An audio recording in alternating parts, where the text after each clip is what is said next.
and welcome to Fayette County Public Library Storytime. Our first story today is Cloud Chaser.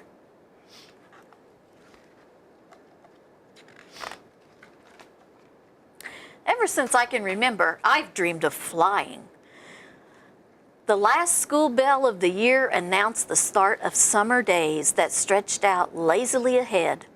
I snapped my notebook shut on the pages where I had doubled flying machines. My parents did not approve.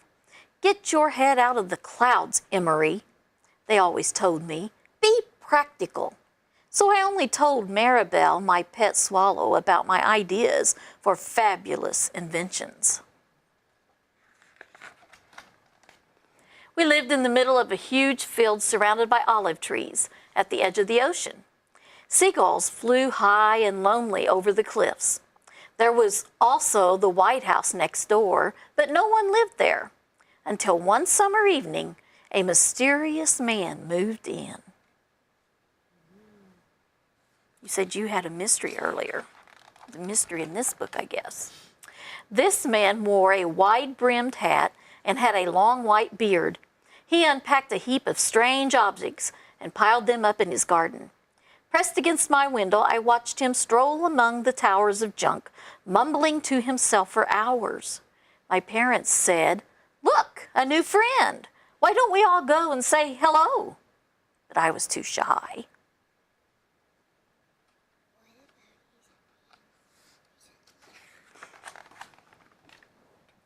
One morning, not seeing the shadow of his black hat, I crept over to his garden.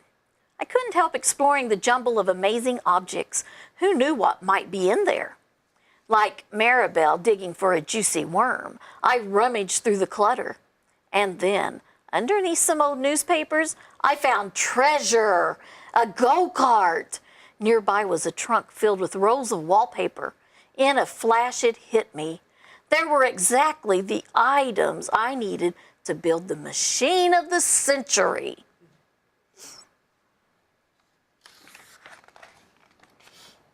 I took the supplies to the field and worked all day, losing track of time, until finally the wing wizard was born.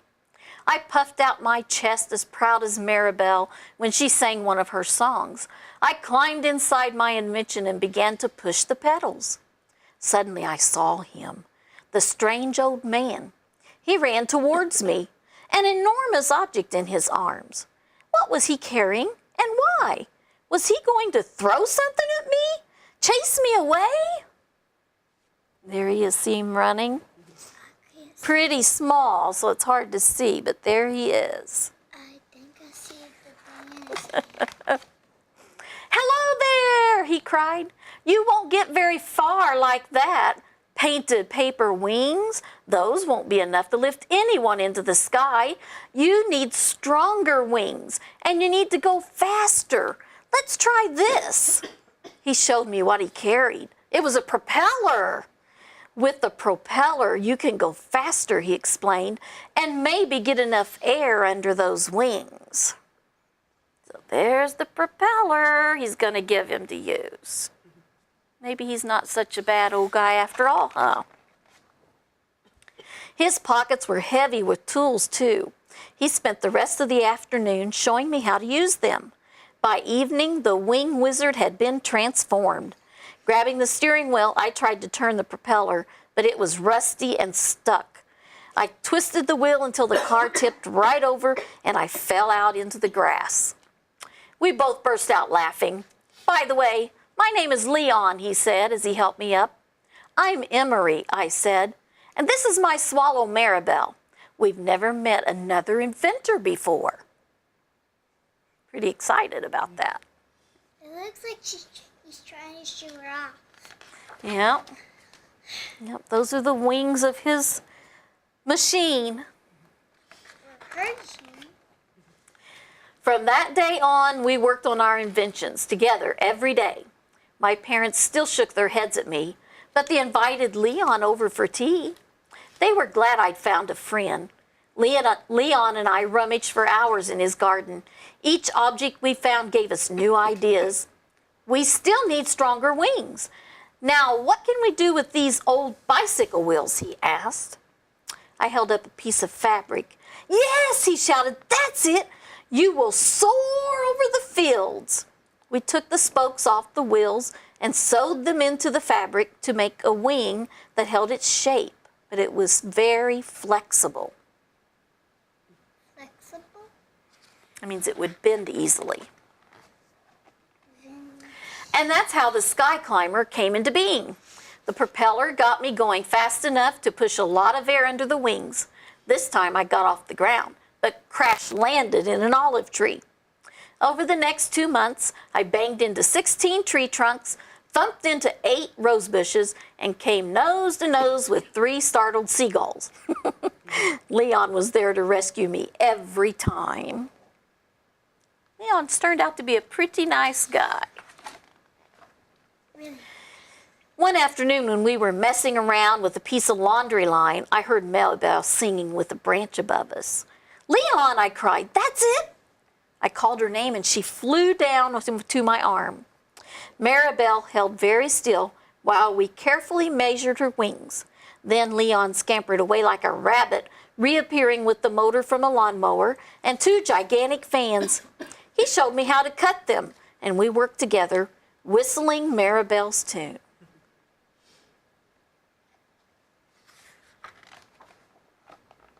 The Cloud Chaser was the most beautiful machine ever invented. As the motor roared to life, the machine began to pick up speed. I felt the ground disappear beneath me. The wind whipped my face, and the seagulls fled. Leon was a tiny speck on the ground, far below me. He waved his arms. Squinting, I could see his mouth stretched into a huge smile. I was on top of the world until crash. When I opened my eyes, I was perched on the roof. But I was fine, and so was the Cloud Chaser. It only needs some tinkering and fine-tuning, Leon hollered. Believe me, this machine will work. You think they'll get it working? We spent the rest of the summer working on our flying machine, measuring, adjusting, adding a few hooks here and a few clips there. I wished I could freeze those moments in time so they would never come to an end. Those afternoons, I was no longer just a kid dreaming and doodling. We were adventurers. We were inventors of happiness. But on soft feet, the summer crept to an end, swapping laughter and warm breezes for my coat and school bag. I saw Leon less often, and then one day he disappeared.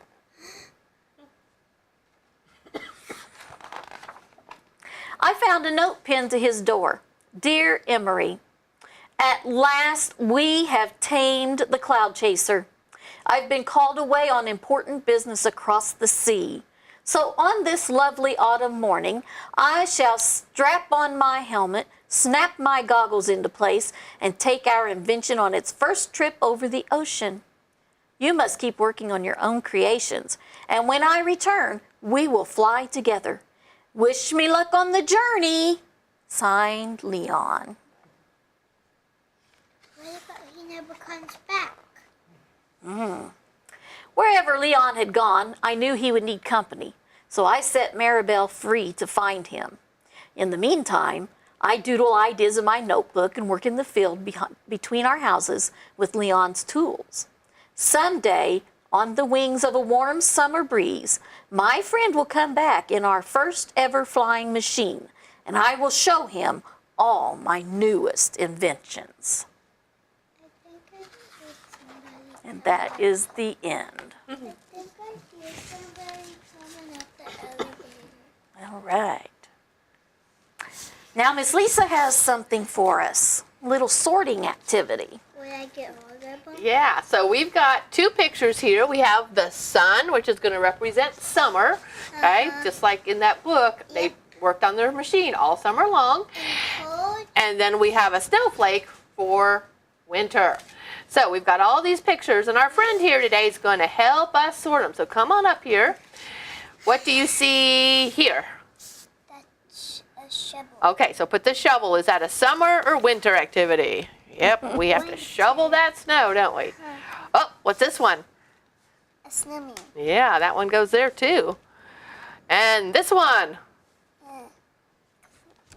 Okay, again, another winter. Hey, I'm scrambling them up, but all we've got so far is winter. Do you like winter or summer better? Both. Both? Okay, well, what about this picture? Oh my, it's another winter. Are we ever going to get summer? You know what, I sort of feel like that here in Huntersville right now, right? Are we ever going to get summer? What about this one? Oh, it's a winter coat. Look, I'm scrambling up. I'm not looking. Let's pick this one. What's that one? All right, are you ready for a picnic? Yeah. Maybe to go camping and have a picnic? Tomorrow I get to have a picnic. Awesome. What's this one? When do we play baseball? On summertime. In the summertime. And this picture? Oops, upside down. Yeah. Here we can go to the beach, can't we? Go down to the lake There's and build a more? sandcastle. Oh, yeah, there's still more things. I see one for Hey, a man, coat. what's about this one? Swimming. Yeah. Right here. Go to the big pool, or maybe you have a pool at your own house. Ruh-roh, we just lost our snowflake. That's pretty. All right. Here's one that some people don't like at all. Put that away. Yeah, those bees can be hurtful in the summer. Oh, I like that picture. Where does that go? You know what? I had a fire in my fireplace just a week ago. It's been cold and chilly this spring. Yeah, so it goes over here. It does. What about this one? Can I Bicycle put it on? riding is in the Yes, summer. You can't yes. ride in the snow, can you? Uh-uh. What about But- this one? Fishing goes over here. Yeah, we like to fish from our dock on our pond. That's fun. Okay, got a Grandma few wish more. She has a dock. Yeah. What's this? A tent. You are going camping soon, aren't you? Yep. So, in a tent maybe, huh? No, in a camper. What about that? That's a beautiful Very summer good. flower. We got 3 left. Let's see. What do you think they are? Are they all winter? Yeah. They're all winter. Oh, there's a pine tree covered with snow. Yeah, that There's Ice an ice skating. skates. And what's the last one? My favorite. You know what? I actually had hot chocolate yesterday. I was so cold. So here you can see we have sorted things from the summer and things from the winter. There's more on summer in the Yeah, next about the summer. same. Yep. Pretty cool, huh? Why did they not rush? Why did they not put presents? Oh, for Christmas time? I don't know. They were just thinking probably snow time, more like January, after Christmas. All right, so we ready for another book? This one is called The Summer That Nick Taught His Cat to Read. Can cats read? Yeah. Not usually, right? But this looks like these cats are going to learn to read. That gray one looks like it's not happy. He doesn't look very happy. And look at the first page. What did they write with? They write it with a marker. Or maybe a crayon even. The summer does Nick not taught look his like a cats to crayon. read. Or a colored pencil. It doesn't look like a regular pencil. Nick had 2 cats. One was Vern and one was Stevenson. They spent the summer doing everything together. Look, some of this stuff's on our board, right? He went swimming Right and there. camping and rode his bicycle. Now, but when Nick sat down with a book, the cats had their own ideas. Is this cat going to let him read? What's this cat doing? Sitting on the books cleaning his fur? They don't want to learn to read, do they? Yeah. So Nick decided to teach them to read. He was going to start off with some very easy words. Look at all these easy words. Hat, bat, leaf, cup, sun, There's one bus, in his pie, hand. dad. Yep, he's writing another one too. Ball, said Nick. B-A-L-L. But the cats just wanted to play. They're not wanting to learn to spell, are they? At lunchtime, Nick pointed to the word food. But the cats just ignored him. Wake up, said Nick after they fell asleep. This is no time for a N-A-P nap. The cats did not like this at all. Oh, that gray one looks like it's mine. So Nick decided to make up some new flashcards. And Vern got interested. Oh, look. What's the flashcard look like? A fish. A fish, that's right. And he's making a star over here and a hat. So maybe making shapes. Is that going to help them learn their words? That's not a fish. Those are not shapes. This one is. But Stevenson did not like it at all. He just said, "Merp," and he crawled up under his bed. Nick tried nursery rhymes next, so he read them The Three Little Kittens. Vern searched everywhere for the mittens, but not Stevenson. Then Nick read his favorite books to Vern, who liked stories about cats and stories about fish. Vern loved fish. He followed along as Nick read, learning the sounds for each of the letters. Ooh, this looks like a smart cat. Vern practiced on his own, over and over, even after Nick went to bed. Soon he was reading stories all by himself. Look, there's 20,000 Leagues Under the Sea. That's a pretty big book for a cat to read. Well, the next morning, Nick tried once more. F-I-S-H. See? Fish. Vern loves that word, don't you? But Stevenson said, meow, and ran under the porch and hissed at Nick and Vern. Vern even got his own library card. Isn't that awesome? And he borrowed so many books that Nick could hardly carry them home. When they discovered a story they both liked, they acted out their favorite scene. They dug up fish fossils in the flower bed. They bounced across the surface of the moon. It was fun, but it would have been more fun with Stevenson. He wanted both cats to like it, didn't he? But only one does. Then Vern discovered a treasure under his bed, a great stack of Stevenson's pirate drawings. Wow, whispered Nick. Stevenson has drawn a story. Look, he's a good artist, isn't he? We should write some words, said Nick, and Vern helped. There's a tail head picture. When they were done, they squeezed under the porch and gave Stevenson an eye patch, and they read The Tale of the One-Eyed Stevenson and the Pirate Gold.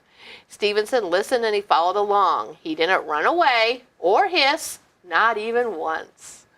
So Nick and Vern took him to the library to find more books. The next morning when Nick woke up, Stevenson had already had his whiskers in a book. Treasure Island. That's a great pirate book. When Vern and Nick needed help fighting pirates, Stevenson found a sword too. Welcome aboard, matey, Nick yelled. Step lively. Nick and Vern rounded up 2 scurvy mutineers, and Stevenson held them at bay. Crunched up, didn't he? Doesn't want his stuff here. Then Nick and Vern climbed up the mast and looked out over Treasure Island. When Nick yelled, "Land ho!" Stevenson was right there with them. Then they all hurried down and waded ashore, and it was Stevenson who found the buried treasure. That's the buried treasure. What did he find? A A carrot? carrot in the garden. Yep, he dug up a carrot. Hang on, gotta get one page here. Now, Nick and his cats hunt for dinosaurs in the lost world behind the garden. They race around the yard in 80 seconds, and they journey to the center of the basement.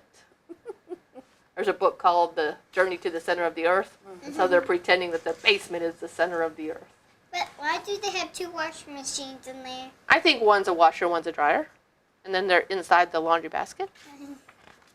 Why is it in the basement?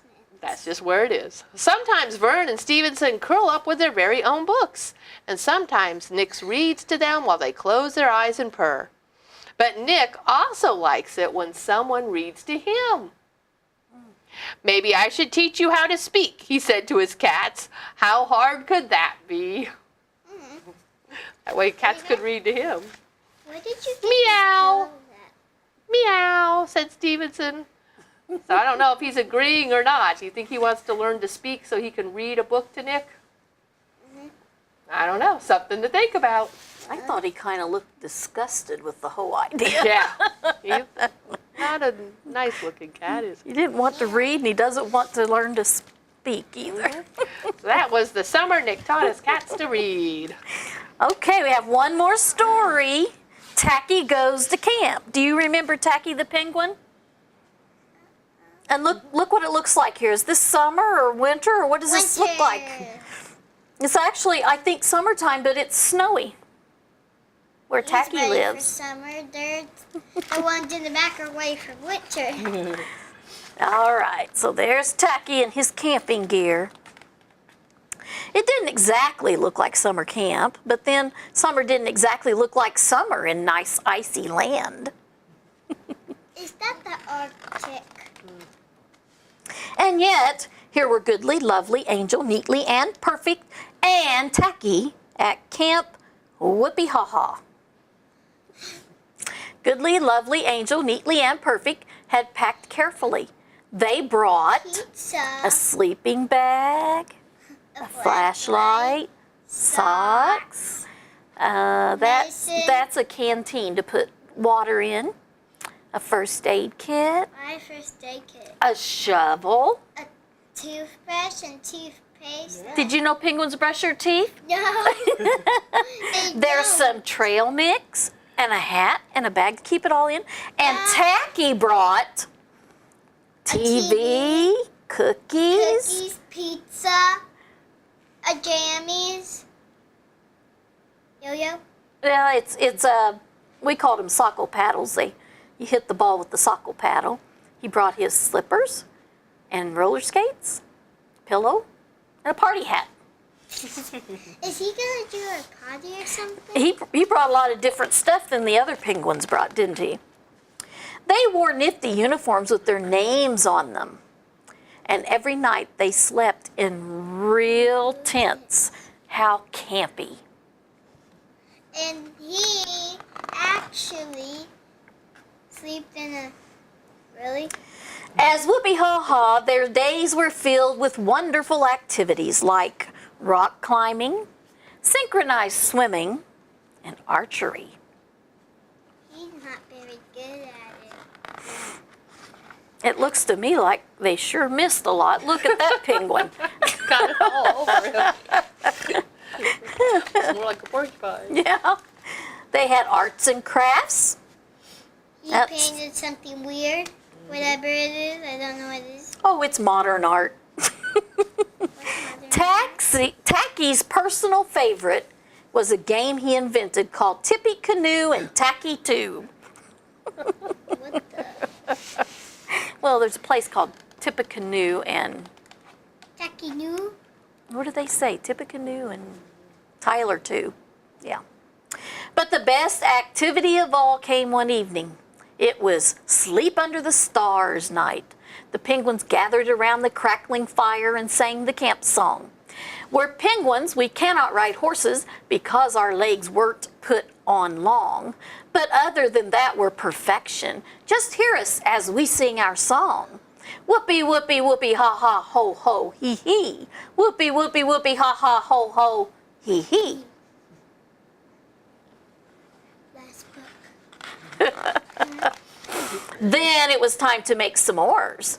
Toasted marshmallows and chocolate That smashed big one. between 2 graham crackers.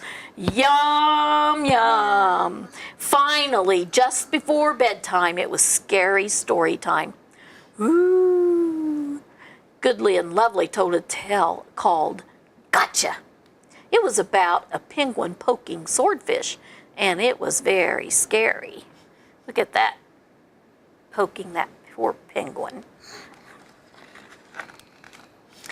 Angel and Neatly came up with the creeping, crawling plant. Scarier. Perfect followed with a story called The Whooping Wubba Wubba Bird, which was so scary the penguins could barely listen, and they held their flippers over their ear places. Ear places? I thought they don't even have ears. That's because ear places. They didn't call them ears, they called them ear places. Then it was Tacky's turn. He announced, I ore is allied eware air. He unstuck his Samori beak and began again. My story is called Beware the Bear. That sounded promising. Tacky began. Once upon a time, the penguins were gathered around the campfire when they heard a thud, thud, thud, thud. And a great growly voice called out, "Beware the bear!" Tacky's companion shivered a little. The voice came closer. "Beware the bear!" Now the penguins held flippers. And closer, "Beware the bear!" They closed their eyes shut and waited. Nobody wanted to watch. They were afraid he was coming. And then, said Tacky, a bear thudded up to the penguins and announced, "Howdy do! My name is Beware. Beware the bear. Get it? Yuck, yuck." The end. A silence followed, then a chorus of, "Oh!" Scary story time had ended as a not-so-scary story night, so the disappointed penguins crawled into their sleeping bags. Only one penguin remained unbagged. Tacky needed some more s'mores, at least a few dozen more or less. Finally satisfied, he dove headfirst into his bag, not worrying about having crumbs in his bed. Nor was he aware that his sleeping bag was lying on the leftovers. He just couldn't quite finish. He got too full. Much, much later, well after midnight, as the penguins slumbered, there came a thud, thud, thud, thud, Thud. and a great growly voice boomed out, "Beware the bear!" Up shot Goodly, Lovely, Angel, Neatly, and Perfect, and what they saw was a bear to beware of. "Something smells yummy," growled the bear. What do you think he smells? He smells penguins. We'll see what he smells. Let's just find out what he smells. He helped himself to 1 marshmallow, 2 squares of chocolate, 3 graham crackers, and 4 some more toasting sticks. Then he ate the picnic basket, gobbled up the guitar, and swallowed a fire log whole. "Not yummy," he bellowed, "and I'm still hungry in my tummy." He hovered over Goodly, Lovely, Angel, Neatly, and Perfect. He looks kind of mean. I wouldn't want to meet him. Me either. Always stay in my house. The penguins always did everything as a group, and what this group needed to do now was run! But Tacky! Tacky! Wake up, Tacky! Wake up! They cried. "What, some more?" murmured Tacky from the depths of his sleeping bag. "Tacky, wake up!" they repeated. Frantically, they tapped him and poked him, and at last, when they tickled his webbies, his feet, he popped up and the leftovers upon which Tacky had slept had become stuck to his sleeping bag, forming a graham crackery, chocolatey, marshmallowy face. "Gadzooks!" gasped the bear. "What a horrid looking thing!" It was huge, with mean eyes and green skin and webbed feet. He's green. The bear backed away. Look at the bear. He sees that. Tacky waddled forward, his muffled voice calling, "What, some more?" The bear backed farther, falling over a log, and Tacky continued waddling forward. "What, some more?" The terrified bear cried out, "No more! I don't want some more! No more! No more! Yelping, "I'm out of here," he said, and he sped off. Goodly, Lovely, Angel, Neatly, and Perfect hugged Tacky. They didn't even mind getting sticky. Tacky scared off the old bear. It was good to see you today. Have a great day. We enjoyed having you at Storytime.